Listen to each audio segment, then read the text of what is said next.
bald head. Good evening.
whether we are currently live streaming?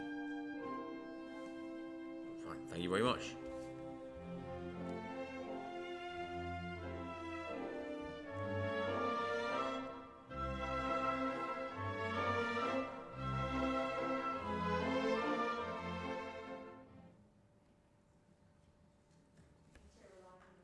Thank you. Good evening, everyone. Welcome to this evening's meeting of Rugby Borough Council's Cabinet. I'm Councillor Seb Lowe, Chair of the meeting. Before we start, as this is an in-person meeting, I'm obliged to read out the following notice. There is no fire drill scheduled in the building this evening. If the fire alarm sounds, therefore, please could I ask that you make your way down the main staircase, out of the main doors of the Town Hall and congregate at the entrance to Caldecott Park. An officer of the council will then give instructions when it is safe to re-enter the building. Move now to the formal agenda. Item number 1 is the minutes of the last Cabinet meeting held on the 28th of June. Can members of Cabinet indicate whether they are in any way unhappy for me to sign these minutes? Sorry, I nearly had that. No dissent? No, I will sign these minutes. Thank you. I've remembered a pen this week.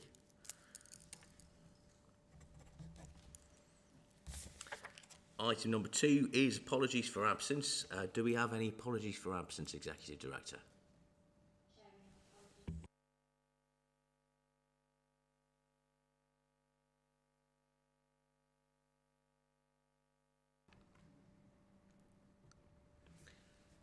Thank you.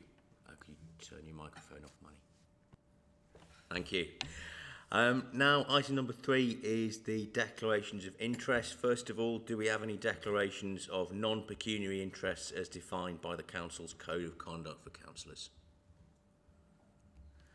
And do we have any declarations of pecuniary interests as defined by the Council's Code of Conduct for Councillors? And finally, any notice under Section 106, Local Government Finance Act 1992, non-payment of community charge or council tax? No. Okay, we move now to the substantive agenda. Item number 4 is question time. I believe we have a question, Executive Director. Chair, we have one question this evening from Mr. Mennell. The question and the answer have been circulated and published on our website. Thank you. The question was for Councillor Lawrence. The answer is on the website. Councillor Lawrence, did you want to add anything? No, thank you. Thank you. In that case, item number 5, the public consultation on our town centre regeneration, which is with you, Councillor Simpson-Binns. Thank you, Chair. This item is to approve the public consultation for the town centre regeneration. This follows the first consultation back in March when we had nearly 1,300 submissions, which was incredible. We know the town centre is something all residents, including all of us, care about. As shopping habits have changed and the lockdowns have impacted how people work, it is vital that our town centre moves forward in a sustainable way and encourages people to come in and use it. The key big projects will focus on areas that Rugby Borough Council own and control. So, for example, the Rugby Hub idea of council offices, voluntary sector and healthcare services all in one location. And we are already in discussions with partners on this project. But there are also areas where we can influence and change, and these ideas are also included. We want as many people as possible to respond to this. It's important to all of us that it succeeds. We like the idea of the Rugby Hub, but we want your views. And when you look at a map of the town centre, actually within the main streets, there's very little green space. So we need to increase that. There are highways changes we can make to improve traffic flow and air quality. There is also a meanwhile strategy for the town centre, which will look at new uses for the town centre. And our recent summer events have shown that the right events can attract footfall even in these challenging times. So this will be part of the wider consideration for the strategy. This will be a 4-week consultation and will look at the work done to date, as well as the ideas for big projects. Whilst the consultation is happening, the team will also be looking at options appraisals for the big projects on the council-owned sites, along with a car parking review and working with partners for sites we do not own. The consultation will have a microsite for residents to visit online, but there will also be presentation boards at an exhibition and a public event where the consultants will be able to answer questions. There will also be an online workshop for stakeholders. We are intending for the consultation to start in the middle of September when the microsite is ready. So I ask all residents of the borough and beyond to please take part in the consultation, and I move the report as written. Thank you, Councillor Simpson-Vince. I will second this for you. Before we go to the vote, Councillor Roodhouse, do you wish to say anything? Thank you very much. Just a couple of comments. Welcome the fact that we're going back out to consultation. I suppose the only nagging bit I've got in the back of my mind, it's, 4 weeks we're talking about? I'm just wondering whether it should be actually a bit longer, or if you're going to allow it to go on to sort of 5 weeks to make sure that we really do get a good response in. That's the only bit that is concerning me. Yeah, the engagement, the rest of it is fine. We need to get on and do that. But it's actually, you know what these things are like. You don't want them as with no stop date in, but I mean most consultations are up to 6 weeks.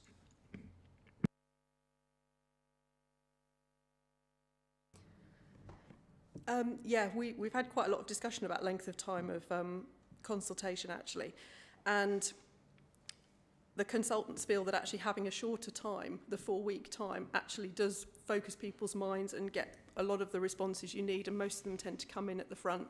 We'll put the event about 2/3 of the way through the 4-week event consultation, so we can get most people's views then, and if they've been to it, seen it, walked away and thought about it, they've still got time to respond. But if someone sends us a response the day after the consultation date, we're not going to discount it. Clarify this a little bit. The day after is fine. I'll be sort of saying, you know, if it's up to 5 weeks and if it's coming in at midweek, that's still going to be fine, or is it literally finishes on the Friday if nothing else comes in on the Monday, you know? I'm just trying to get... We're saying 4 weeks from whatever date it starts, but we're not going to be so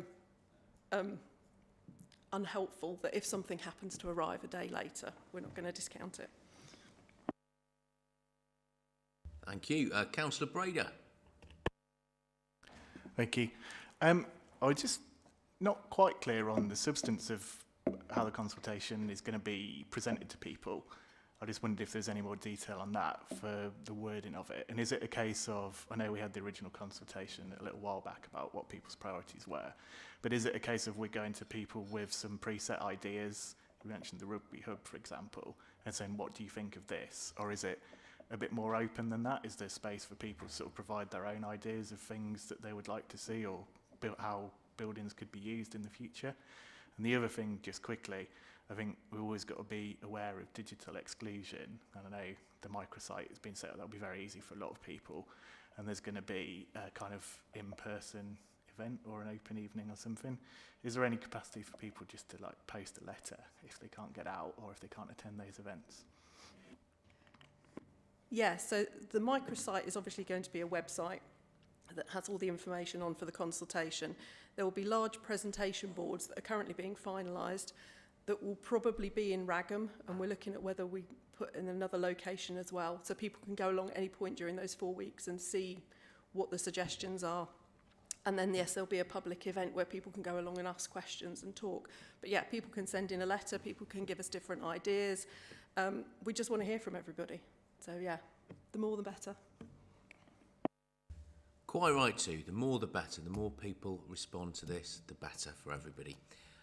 So we have a proposer and a seconder. Can I ask members of Cabinet to indicate whether they support this, please? That is carried unanimously. Thank you. Moving on then to item number 6, which is Finance and Performance Monitoring 2021 to 2022, quarter 1, which is with you, Councillor Robbins. Yes, this is the first quarterly finance and performance monitoring report for 21-22, which combines the finances of revenue and capital as well as performance for general fund and housing revenue account. There are 4 recommendations, and I've just lost my screen, to be approved tonight, and a further recommendation to go to council. As people are probably aware, the council received a substantial amount of support from government to help businesses, residents and services to recover from the pandemic, and the council has distributed the funds across the borough. That please see the report at section 2 of the report. Members should note the key messages in section 3, which summarises the position to date, and members are asked to understand the continued pressure faced by this council due to the pandemic. And the HRA report can be found at section 4 of the report, and members should note the continued backlog, that should say, I've put backing, the continued backlog of repairs. These are also due to the pandemic, but the additional 12 trade staff will help to reduce the backlog over the next 6 weeks. I move the report as printed, Chair. Thank you, Councillor Robbins. Do we have a seconder from the Cabinet, please? Yes, Chairman, I'll second that motion. Thank you, Councillor Paul. Councillor Roodhouse, did you wish to speak on this? I duly note all the facts and figures within this report and the next one as well, and the increasing target that this council has got to try and get to. So I look forward to the white charges of the Treasury coming and supporting local government with millions of pounds, which, yeah, we shall see. You and me both, Councillor Roodhouse. Thank you, Councillor Roodhouse. And Councillor Brader? No? Fine. Okay, so we have a proposer and a seconder. Can I ask members of Cabinet to indicate whether they support this, please? Thank you. That is carried unanimously. And staying with you, Councillor Robbins, we have the initial review of the General Fund Budget 2022-2023.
Thank you, Councillor Robbins. do we have a seconder from the Cabinet, please? Yes, I'll second it again, Chairman. Thank you, Councillor Paul. And Councillor Roodhouse, you have already commented on this, but do you wish to say anything further? Yeah, I mean, I note the 22-23 savings target, so we'll have to see what the government settlement and how we go with that. The only bit which I wanted to flag up, I'm not quite sure where we're at, so a bit more work could be done, is around the Environment Bill, which is, I think, is going to be enacted at some point in this, and of course that will directly impact on green collections, food waste and the rest of it, really. So that could be a massive figure which could suddenly arrive on the balance sheet, even though the government will say it will fund it. And you know what governments are like. When they say they will fund it, they'll give you, you know, 50% of what the funding actually is. Okay, thank you, Councillor Roodhouse. And Councillor Brader, did you wish to say anything on this? No? Okay. Right, we have a proposer and a seconder. Can I ask members of the Cabinet to indicate their support, please? Thank you very much. That is passed unanimously. And then your final item for this evening, Councillor Robbins, is the Constitution Review Working Party. Yes, thank you, Chair. This is just to reconstitute the working party so that we can look at the Constitution and make any amendments as necessary. I'll move the recommendation as printed. Very much does what it says on the tin, the title of this item, really, doesn't it? Do we have a seconder from the Cabinet, please? I'm happy to second, Chair. Thank you, Councillor Simpson-Vince. Councillor Roodhouse, did you wish to say anything on this? Councillor Lewis is our nominee. Thank you very much. And Councillor Brady, did you wish to say anything on this? No, no worries. Okay, we have a proposer and a seconder. Can I ask members of the Cabinet to indicate their support, please? That is passed unanimously. We now move on to item 9, which is a motion to consider, a motion to exclude the public under section 100A, subsection 4 of the Local Government Act 1972, to consider the following resolution under section 100A, subsection 4 of the Local Government Act 1972, the public be excluded from the meeting for the following items on the grounds that it involves the likely disclosure of information defined in paragraphs 1, 2 and 3 of Schedule 12A of the Act. I propose that from the Chair. Councillor Paul, will you second me? Yes, Chairman, I will. Thank you very much. All those in favour, please? Thank you very much. Could I ask IT to cease the live stream now, please, and confirm when it has been done?